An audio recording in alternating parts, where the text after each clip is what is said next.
Céad Míle Fáilte and welcome to Innovator Insight.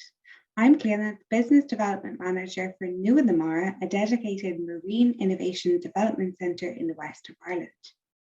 We aim to bridge the gap of innovation, research and industry. We support early stage companies and SMEs in the marine sector to develop, scale and grow their business.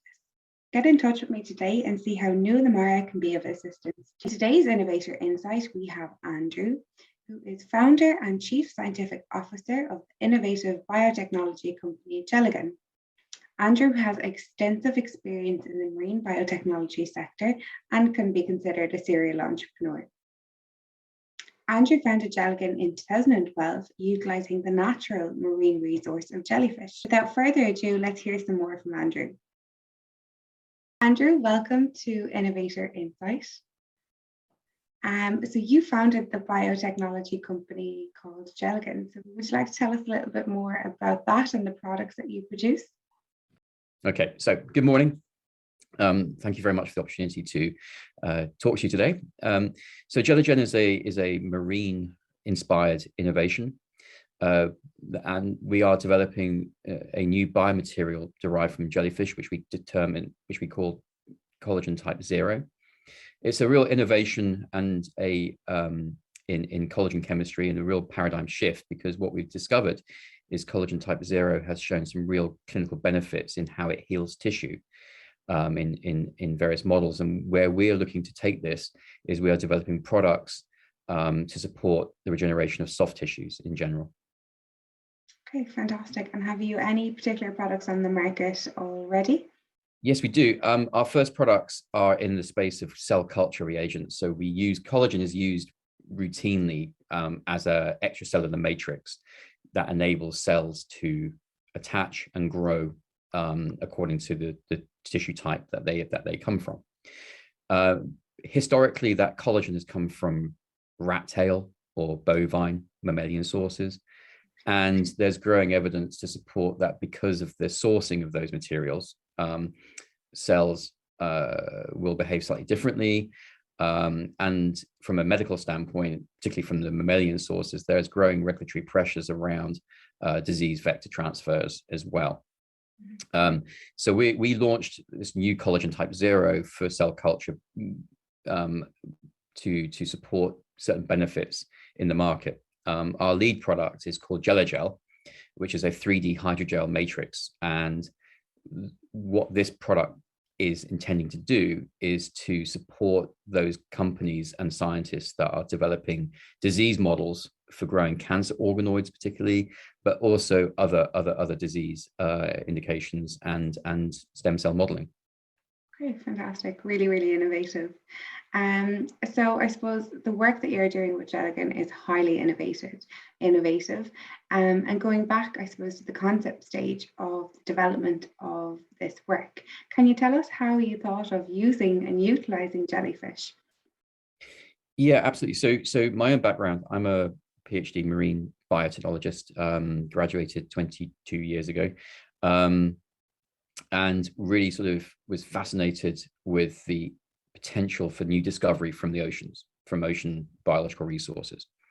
And my PhD was about finding new antibiotics from marine bacteria at the time. And that really inspired me to set my first company up to explore the microbiome of the oceans, to find new molecules that could prevent disease, and find new biocatalysts that could make industrial processes cleaner, greener, and quicker, and cheaper.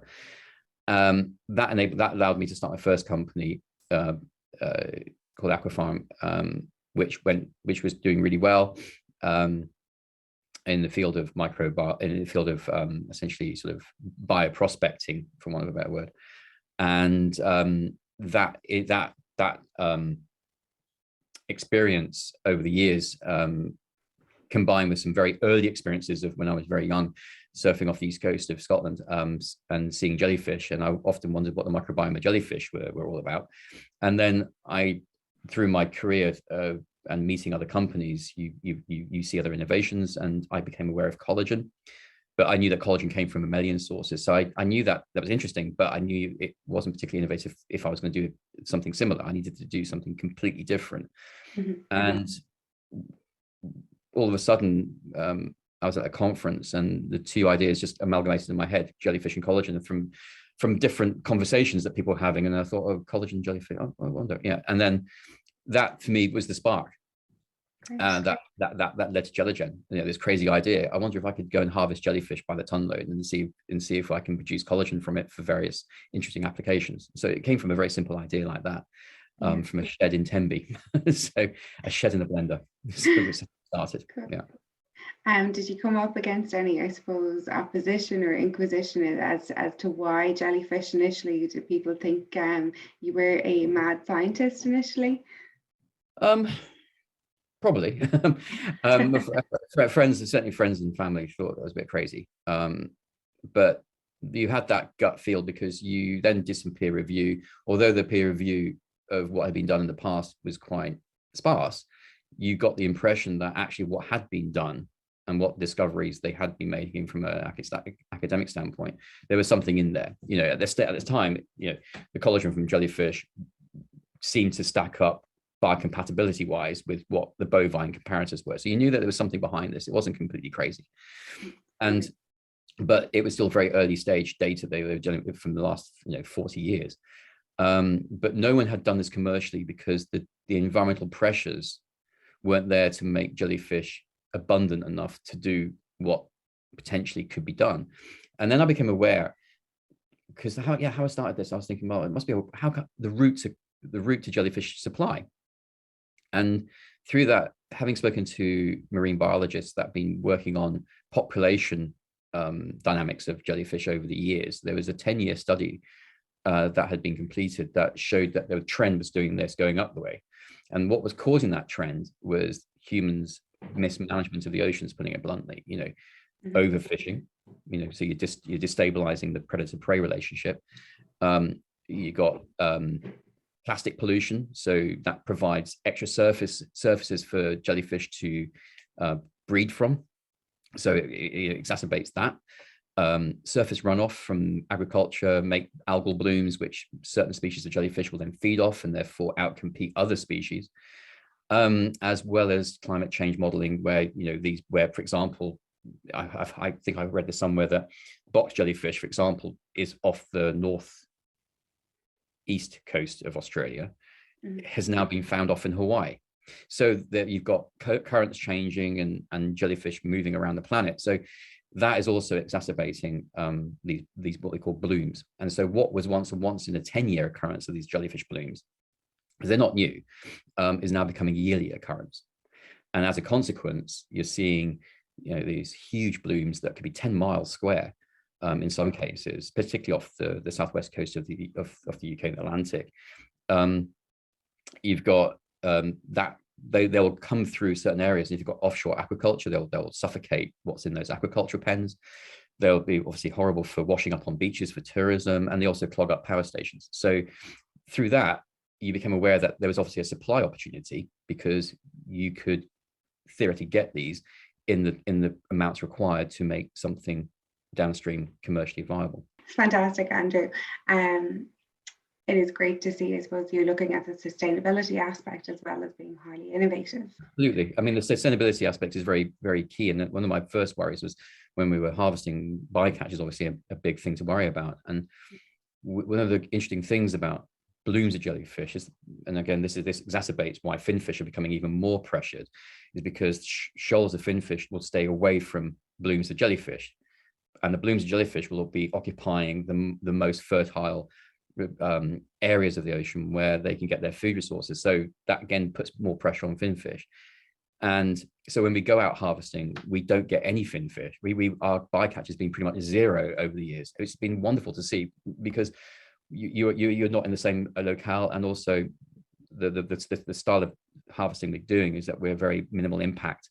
We're only at the top surface of the ocean at the end of the day, because they come up to the surface. So again, we have minimal impact on the ocean, which is fantastic, which is one of the things I was very proud to develop.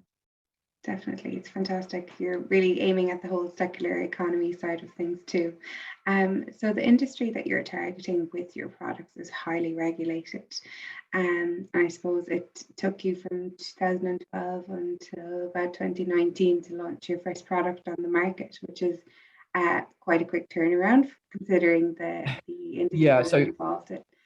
the business really got off the ground in 2015, but the previous 2 or 3 years was about the research in evaluating the opportunity. Is there a commercial opportunity, a supply, sourcing, engineering? We had to develop a platform, brand new engineering platform that was new to the specific collagen extraction, which is proprietary to the company. So a lot of the first few years was developing a scalable engineering solution for this, which we've done, and we've now incorporated that in Cardiff, where the company is located, and it's now ISO 13485 certified, and I'll come on to that a bit later. But we set up the world's first 13485 certified jellyfish collagen manufacturing plant, which is fantastic. And then so in 2015, once we got our polymer understood, because there's an awful lot of know-how and understanding about how you treat the polymer that comes out the other end, because subtle changes will make big differences to the chemistry. And so we spent a lot of time working on optimizing the polymer for its particular use. So we wanted to get into cell culture. I mentioned that earlier because it was a non-regulatory barrier, because it's a research product for research scientists in industry and academia to do what they need to do in cell culture, both 2D and 3D. And this was a learning exercise from my entrepreneurial standpoint. We thought Collagen Type 0 is so innovative, people will want to use it. But in the cell culture market, again, yes, that was the case for the early adopters, but people have been using standardized protocols for many, many years, trying to displace them to use new, whether that's our collagen or other innovations in cell culture, is also very challenging. It's not necessarily down to us, it's just the nature of the market. And we then needed to understand where the market pinch point was. And so, although we launched our first early stage products in 2018, which were, the innovation that we were developing that we launched in 2021, which was our Jellagen, we knew that the market in that space was going from 2 dimensions, which is growing cells on a flat surface, to 3 dimensions, growing cells in a more micro environment that's more in vivo like, because cells will behave very differently in a 3D environment than they would do on a 2D. We're not 2D people ourselves, we're 3-dimensional creatures. Therefore, cells will operate much more lifelike in 3D, which translates to better accuracy of disease modeling, better accuracy of tissue formation, etc. But the problem is that the current products on the market that are competitors, there was an awful lot of problems with them, that the market wanted to solve, but literally there was hardly anything coming onto the market that could displace the current market leaders. And I think this is one of the interesting things about COVID, is that COVID has given not just Jellagen, but a number of companies that are trying to create new innovations in 3D cell culture, a breathing space. Because of supply disruption, it's allowed those younger, more innovative 3D solutions to get a foothold, which is what we've been trying to do. And I think we're seeing that ourselves with our own revenues now. Over the last, since we launched last year, we're starting to see revenues coming through and coming up because we can supply we don't have those same issues as our competitors have in terms of manufacturing. We've got our own manufacturing control. We can hit the market with product that scientists need today, not 8 months from now, to do their cell culture. And they're seeing the data and they're like, well, actually, it's actually quite good. And so that's helping us to kind of generate traction in the market. But again, that was a very challenging area for us, but we're coming through, which is fantastic to see. And in addition to that, we're also developing medical applications as well, which is more longer term. Yeah, great. In terms of, I suppose, the fantastic work you've done, and it was quite, I suppose, intelligent or resourceful to go for that market initially due to the shorter lead time in terms of regulation, etc. And now you've mentioned the more stringent applications that you will be heading towards. Is there, I suppose, any advice that you would give to other companies in the biotechnology arena when looking at this long lead-in time of R&D and the accreditation process? Yeah, so when it comes to regulation, always speak to regulators as early as possible. It depends on what market you're going in for. If you want to become ISO certified, whether that's 9001, which is on the entry level, or something more complicated like 13485, get advice early on, because the longer you leave it, bad habits of running a company will then take hold. And it's so difficult to then wind back those habits to then reintroduce quality systems to drive processes.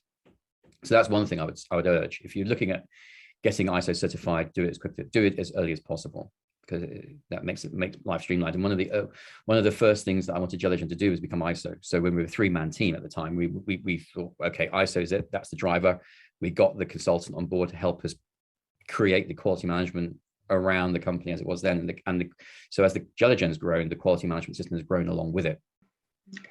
Fantastic, great advice there, to get in early and let, I suppose, your quality management system grow with the company and with the concept. Andrew, I suppose to wrap up this fantastic, insightful interview, is there anything, I suppose, in terms of Jellagen, where do you see the future for the biotechnology and specifically the marine biotechnology industry?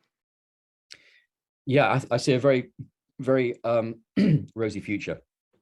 The blue innovation, as I like to say, is an enabler. Blue innovation, because the reason I got into blue innovation was because the biology was so different and unique to that from other sources of natural products.